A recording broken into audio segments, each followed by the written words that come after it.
கடகம் -நவம்பர் 2026 ராசிபலன். 1. தொழில் மற்றும் வேலை கரியர். ஆக்கப்பூர்வமான மாற்றங்கள். அலுவலகத்தில் உங்களின் புதிய சிந்தனைகளுக்கு வரவேற்பு கிடைக்கும். 5 சூரியன் இருப்பதால் நிர்வாகத் திறமை வெளிப்படும். இதுவரை இருந்த வேலைப்பளு குறையத் தொடங்கும். பணி உயர்வு. பதவி உயர்வுக்காகவோ அல்லது இடமாற்றத்திற்காகவோ காத்திருப்பவர்களுக்கு இந்த மாதம் சாதகமான பதில் வரும். வியாபாரம் லாபம் படிப்படியாக உயரும். குறிப்பாக கலைத்துறை, கல்வித்துறை மற்றும் பங்குச் சந்தையில் இருப்பவர்களுக்கு நல்ல முன்னேற்றம் உண்டு. புதிய முதலீடுகளை தைரியமாகச் செய்யலாம். 2. பொருளாதாரம் ஃபைனான்ஸ். நிதிநிலை. பணப்புழக்கம் மிகவும் சீராக இருக்கும்.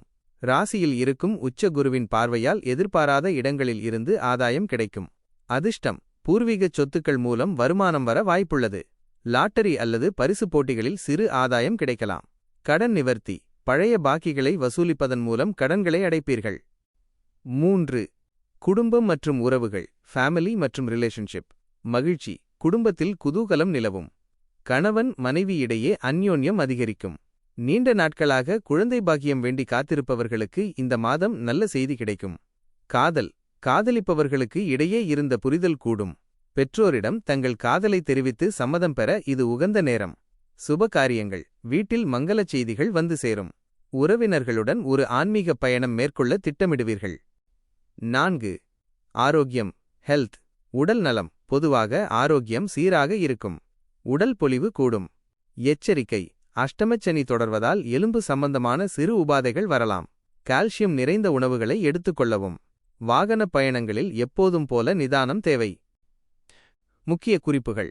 அதிர்ஷ்ட தேதிகள் நவம்பர் 6, 7, 15, 16, 24, 25. சந்திராஷ்டம நாட்கள் நவம்பர் 18 இரவு முதல் 19, 20. இந்த நாட்களில் புதிய முயற்சிகளை முற்றிலுமாக தவிர்க்கவும். முக்கிய முடிவுகளை தள்ளிப்போடவும்.